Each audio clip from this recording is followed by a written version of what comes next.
오늘 함께 나눌 말씀은 사도행전 13장 41절 말씀입니다. 교재는 175페이지입니다. 함께 한 목소리로 합독하겠습니다. 일렀을 보라, 멸시하는 사람들아, 너희는 놀라고 망하라. 내가 너희 때를 당하여 한 일을 행할 것이니 사람이 너희에게 이를지라도 도무지 믿지 못할 일이라 하였느니라 하니라. 아멘. 교재는 175페이지입니다. 드디어 마지막입니다. 제4장 예수 그리스도의 사역, 내 안에서 복음만을 이루시는 그리스도입니다. 주님은 어떤 일만 이루세요? 복음만을 이루십니다. 주님께서 우리에게 이 땅에 오셔서 복음을 믿으라 라고 말씀하십니다. 그 복음을 믿으라 라고 하시는 말씀은 어떤 것을 이야기하는가? 그 아래 글자를 보면요, 진리의 성령 안에서 내 안으로 임하신 그리스도께서 새 언약 두 번째 곧 복음을 이루어 주실 것을 믿으라는 말씀입니다. 다시 말해서 복음을 믿기만 하면 진리의 성령 안에서 내 안으로 임하신 그리스도께서 성령으로 말미암아 무엇을 이루어 주세요? 두 번째 언약, 새 언약을 우리 안에 이루어 주셔서 그대로 이루어 주셔서 우리로 교회가 되어 살도록, 예수의 이름으로 살도록, 천국의 제자가 되어 살도록 붙드시고 인도하고 계시는 줄로 믿습니다. 우리는 뭐만 하고 있으면 되는가? 바로 이 복음을 꼭 붙들고 있기만 하면 됩니다. 골로새서 1장 23절 쉬운 성경으로 보겠습니다. 함께 읽겠습니다. 시작. 만일 여러분이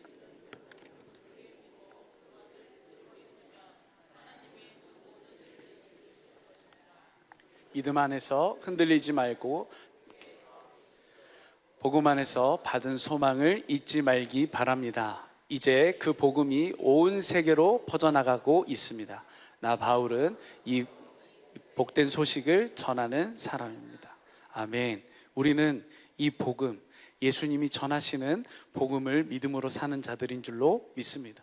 그래서 그 삶의 모습의 예를 책에서 들어주고 있어요. 도무지 용서 안 되는 사람이 있습니다. 그 사람 어떻게 하고 계시나요? 도무지 넘어갈 수 없는 그 사람이 있어요. 어떻게 하고 계세요? 책에서는 이렇게 설명합니다.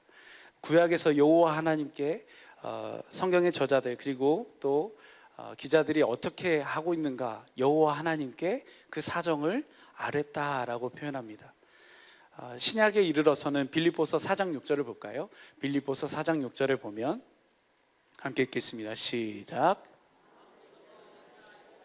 오직 모든 일에 기도와 간구로 너희 구할 것을 감사함으로 하나님께, 우리의 사정을 누구에게 아뢰요? 우리 안에 계신 그리스도께 아뢰요.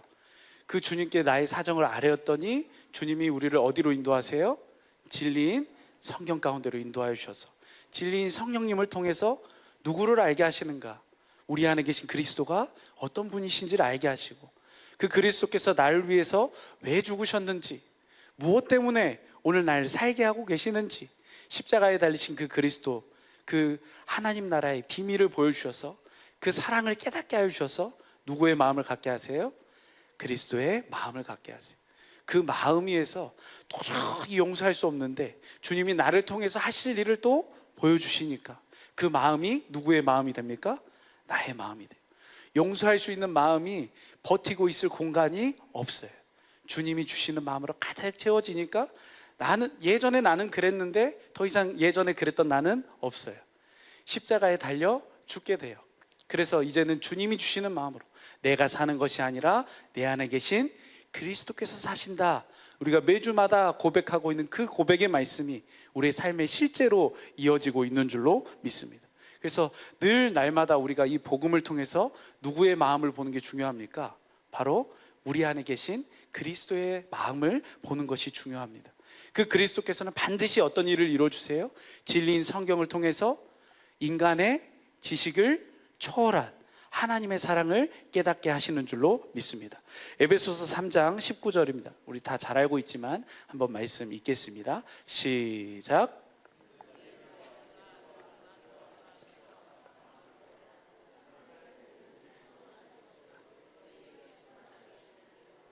네, 이 말씀을 공동 번역으로 보면요, 인간의 모든 지식을 초월한 그리스도의 사랑을 알 수 있게 되기를 바랍니다.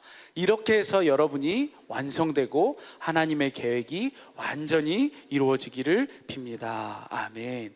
그 주님의 사랑을 보여주시니까 신기하게도 그 주님의 마음이 나의 마음이 됐어요. 주님이 그 마음을 우리에게 부어주시는 줄로 믿습니다. 178페이지 하단입니다. 주님께서 주시는 이 주님의 마음, 생명을 가지니 그렇게도 용서 안 되었던 육신의 생각과 마음이 다 사라져버리고 원수된 그 사람을 그리스도께서 주신 그리스도의 마음으로 사랑하게 되고, 여기서 주님이 주신 마음으로 어떻게 행하라고 주님이 말씀하심으로 주시는 그리스도의 마음, 곧 예수의 이름으로 행하게 하니 주님께서 함께 역사하여 주시는 것입니다. 이것이 어떤 자의 삶이에요? 바로 교회되어 사는 자들의 삶이에요. 이것이 바로 예수의 이름, 약속이 성취된 두 번째 언약이 이루어진 교회된 자들의 삶인 줄로 믿습니다. 하나님은 반드시 어떤 약속을 이루어주세요. 그래서 아브라함과 이삭과 야곱에게 하신 이 두 번째 언약, 이 언약만을 우리에게 반드시 이루어 주시는 줄로 믿습니다. 그 약속을 우리가 지난 주일의 말씀을 통해서도 우리가 함께 은혜를 나눴지만, 뭐가 떠 있는 한, 해가 떠 있는 한, 달이 떠 있는 한, 파도가 소리치는 한 반드시 이루어 주시겠다. 날마다 우리가 아침에 태양이 떠오르고 있다면 우리가 날마다 그 은혜 안에 살고 있다는 것에 감사할 수 있는 그 은혜가 있기를 예수 이름으로 축복합니다.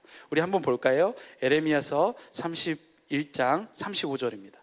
나 여호와는 해를 낮에 빛으로 주었고 달과 별들의 밤을 빛으로 규정하였고 바다를 격동시켜 그 파도로 소리치게 하나니 내 이름은 만군의 여호와니라 내가 말하노라. 37절이요. 37절.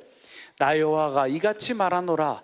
위로 하늘을 측량할 수 있으며 아래로 땅의 기초를 탐지할 수 있다면 내가 이스라엘 자손에 행한 모든 일을 인하여 그들을 다 버리리라. 여호와의 말이니라. 여기서 저렇게 말씀하시는 이유가 무엇입니까? 우리가 다 탐지할 수 없다는 거예요. 아무리 기술이 발전해도 우리가 더듬어서 이 정도 되나 보다 할 수는 있겠지만 명확하게 100% 이거는 맞습니다 라고 우리가 알 수가 없다는 거예요. 그렇게 하지 못하게 하신 것은 하나님께서 이 약속을 우리에게 반드시 이루어 주시겠다라고는 확실한 증거, 그것을 우리에게 보여주시기 위함이다 라고 성경은 말씀하고 있습니다. 그래서 180페이지를 보시면요, 180페이지, 이 우주를 우리가 측량할 수 없다면 내 안에 계신 그리스도께서 복음을 믿는 자에게 반드시 그대로 이루어 주셔서 우리로 하여금 그리스도를 머리로 하고 사는 교회가 되게 하십니다. 아멘. 우리는 평안하기를 원합니다. 편안하기를 원해요. 편안한 삶은 어떤 삶일까요? 내가 걱정하는 삶이 안 일어나는 삶이에요. 내가 원치 않는 삶이 일어나지 않는 삶입니다. 그런데 성경은 어떻게 말씀하고 있어요? 내가 원치 않는 일들이 일어나요. 그리고 우리가 살면서 늘 내일 아침에도 눈 뜨면 우리가 느끼겠지만 내가 원하지 않는 상황들이 늘 펼쳐져 있습니다. 근데 왜 그런 상황과 환경들이 펼쳐져 있을까요? 오늘 우리가 이 말씀을 빗대어서 우리가 본다면 그 삶을 통해서 누구의 마음을 보게 되는 거예요? 주님의 마음을 보게 되는 거예요. 사람은 편해서 사는 게 아니라 평안해서 사는 줄로 믿습니다. 할렐루야. 공감하세요? 별로 공감 안 되세요? 몸이 편한 것보다 심령이 평안한 것이 더 낫지 않겠습니까? 네, 몸이 편안해서 사는 사람들은 많습니다. 재벌도 있고요. 늘 그 경제적인 어려움을 생각 안 할 것 같지만 그 사람들 늘 불편하대요. 불평안하대요. 뭐 때문에요? 내가 갖고 있는 거 잊어버릴까 봐. 주님께서 우리의 삶 속에 내가 원치 않는 상황과 환경 속에 나를 이끌어가고 계신다면 주님께서 반드시 그 일들을 통해서 하늘을 측량할 수 없도록, 바다를 측량할 수 없도록 하신 그 주님이 하나님의 이 약속의 은혜를 우리에게 이루어 주시기 위해서 우리의 삶을 길목길목을 인도하고 계시는 줄로 믿습니다. 할렐루야. 평안하게 삽시다. 아멘. 감사합니다. 그래서 182페이지입니다. 예수님이 그래서 이 땅에 오신 목적이 있어요. 예수 그리스도가 왜 이 땅에 오셨는가? 오신 이유는 딱 몇 가지일까요? 너무 편하잖아요. 몇 가지예요? 한 가지예요. 딱 한 가지 일을 이루어 주시기 위해서 오셨습니다. 근데 마태복음 1장 21절에 보면 예수님이 무엇 때문에 오셨다고 말씀하시죠? 하나만 보시죠. 마태복음 1장 21절. 아들을 낳으리니 이름을 예수라 하라. 이는 그가 자기 백성을 저희 죄에서 구원할 자이심이라 하시니라. 예수님이 이 땅에 오셨는데 딱 한 가지 일만 이루시는데 어떤 자에게, 누구에게 이 일을 이루어주세요? 자기 백성에게. 우리는 이 자기 백성이 누군지 압니다. 누굴까요? 이스라엘입니다. 이스라엘의 잃어버린 양 외에는 나는 보낸 바가 없다. 제자들을 파송해서 문안하고 복음을 전하게 하고 귀신을 쫓아낼 때도요, 어디로만 가게 해요? 잃어버린 이스라엘 집으로만 가게 해요. 다른 곳으로는 가지 못하도록 합니다.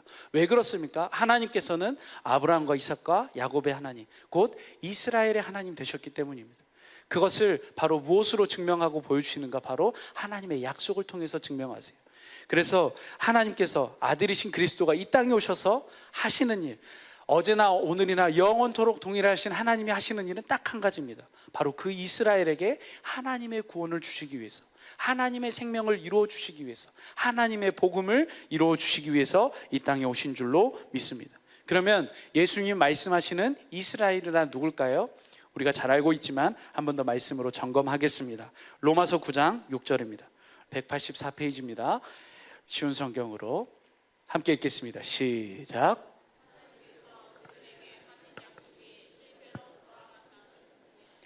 이스라엘에서 태어난 사람이라고 해서 다 이스라엘 백성은 아닙니다. 이스라엘에서 태어난 사람이어야 이스라엘 백성이 아니다. 그럼 무엇을 이야기하고 싶을까요? 7절 보시죠. 7절. 아브라함의 자손이라고 해서 다 아브라함의 자녀인 것은 아닙니다. 하나님께서는 이삭에게서 난 자라야 내 자손이라고 부르리라 하고 말씀하셨습니다. 8절이요. 8절. 다시 말해서 자연적인 출생에 의해 태어난 아브라함의 자손이 하나님의 자녀가 되는 것이 아니라 약속의 자녀야만 아브라함의 자손으로 여김을 받게 된다는 말입니다. 아멘. 185페이지에 보시면 예수님이 말씀하시는 이스라엘 사람이란 아브라함과 이삭과 야곱이 육신으로 낳은 자녀들을 말하는 것이 아닙니다. 하나님의 아브라함과 이삭과 야곱에게 영원한 언약으로 맹세하신 복음, 곧 이스라엘과 영원한 언약으로 맹세하신 새 언약을 믿는 자가 영적인 이스라엘 백성입니다. 우리는 분명히 알아야 합니다. 하나님은 어떤 하나님이세요? 아브라함과 이삭과 야곱에게 맹세하신 언약을 이루어 주시는 주님이시라는 사실입니다. 그래서 하나님이 죄인들을 구원하시어 하나님의 생명을 주시겠다고 하시는 언약은 몇 가지밖에 없어요? 네, 답은 몇 가지예요? 한 가지입니다. 네, 딱 한 가지. 하나님께서 이스라엘에게 맹세하여 세우신 언약으로 생명을 주시겠다는 언약도 딱 한 가지입니다. 그것이 바로 두 번째 언약, 새 언약입니다. 그래서 우리는 우리 안에 계신 그리스도로만 사는 겁니다. 갈라디아서 2장 20절입니다. 함께 크게 읽겠습니다. 시작. 내가 그리스도와 함께 십자가에 못 박혔나니 그런즉 이제는 내가 산 것이 아니요 오직 내 안에 그리스도께서 사신 것이라. 이제 내가 육체 가운데 사는 것은 나를 사랑하사 나를 위하여 자기 몸을 버리신 하나님의 아들을 믿는 믿음 안에서 사는 것이라. 아멘. 그래서 구약시대에는 하나님께서 약속하셨어요. 그 약속을 세우시는 시대였고, 그리고 신약시대에 예수님의 공생에는 이 약속을 이루실 준비를 하시고, 이 약속의 성취된 삶이 무엇인가, 하나님의 성전된 삶이 무엇인가, 교회된 삶이 무엇인가를 이 땅에 예수님이 사시면서 보여주신 줄로 믿습니다. 그리고 그 주님이 죽으시고 부활하시고 승천하셔서 성령 안에서 우리 안에 임하신 이 성령 시대에는 무슨 일만 하시는 거예요? 이 약속하신 준비되어 있는 다 이루신 그 약속을 우리 안에 이루어 주셔서 이제 실제가 되도록, 그 복음을 인하여 살도록, 교회가 되어 살도록, 천국의 제자가 되어 살도록 이끄시는 시대인 줄로 믿습니다. 예수님이 이스라엘 백성만 구원하시기 위해 오셨다는 말씀은 하나님이 이스라엘에게 영원한 언약으로 맹세하신 새 언약, 두 번째 언약을 믿는 자들 안으로 임하셔서 새 언약을 그대로 이루어 주심으로 그들을 구원하여 교회로 세우기 위해 오셨다라는 말씀입니다. 그래서 이 복음 외에는 다른 복음이 없는 줄로 믿습니다. 더 새로운 것은 없어요. 이것이 더 새로워질 수 있는 것은 복음 안에서, 오늘도 내 안에서 임하신 그리스도께서 나에게 이 복음을 가르쳐 주실 때, 깨닫게 하실 때, 그 마음을 깨닫게 하실 때, 이 단 한 가지 사실이, 이 단 한 가지가 날마다 더 새롭게 생명으로 다가오게 하시는 줄로 믿습니다. 그래서 오늘 본문 말씀을 보면 한번 보실까요? 사도행전 13장 41절입니다. 읽었을 때, 보라, 멸시하는 사람들아, 너희는 놀라고 망하라. 내가 너희 때를 당하여 한 일을 행할 것이니 사람이 너에게 이를지라도 도무지 믿지 못할 일이라. 이것을 쉬운 성경으로 한번 보죠. 쉬운 성경을 보니까, 보아라, 너희 비웃는 사람들아, 너희는 놀라고 망해라.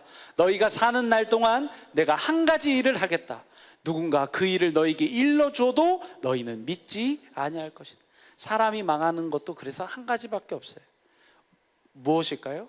하나님이 말씀하신 이 복음, 아들이 오셔서 전하시는 이 복음, 이 복음이 이루어지지 않으면, 이 한 가지 일을 알지 못하면, 이 한 가지 일을 누리고 살지 못하면 망하는 것이다 라고 말씀합니다. 그러면 이 한 가지 일이 무엇일까요? 사도행전 13장 32절을 보겠습니다. 쉬운 성경으로 볼까요? 함께 읽겠습니다. 시작. 우리도 하나님께서 우리 조상들에게 약속하신 복된 소식을 여러분에게 전합니다. 아브라함에게, 야곱에게, 이삭에게, 이스라엘에게 약속하여 전하여 주신 복된 소식을 전합니다. 복음을 전합니다. 그것이 무엇인가? 33절 보시죠. 33절 시작.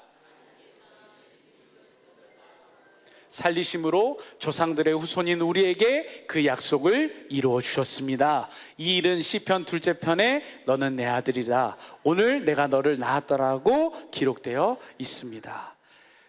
주님 하시는 딱 한 가지 일이 무엇입니까? 하나님께서 약속하신 이 약속을 이루어 주시겠다는 거예요.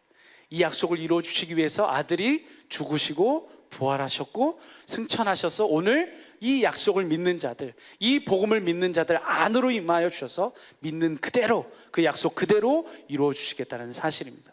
사랑하는 우리 식구들, 늘 같은 것 같지만 늘 다른 생명, 하나님의 생명 안에서 늘 새롭게 하시는 프레시한 이 생명을 복음 안에서 누릴 수 있게 되기를 예수님의 이름으로 축복합니다.